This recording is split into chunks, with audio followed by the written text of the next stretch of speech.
men köp kızlar bunday. Buna cevap berip durgan кезде de ушундай да. Эмне үчүн кыздар эрге тийбей атасыңар десең, аны муну айтып келет да аягын ушуп, агай нормальный эркектер жок дейт. Туурабы?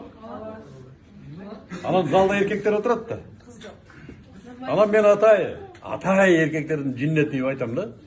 Да кызым, нормальный эркек жок. Азыркы эркектер өлгөн. Булар печель, орукчан, психологический неуравновешенный. Катын бага албайт азыркы эркектер. Деп атай күтөмдү залдан бирөө жарым туруп, агай, анчалык барбайлы эркектер бар. Эркектер бар мына биз. Кимге үйлөнүш керек эле? Кимиң мага тиесин деп бирөө турат деп ойлойм да. Деп отура берет.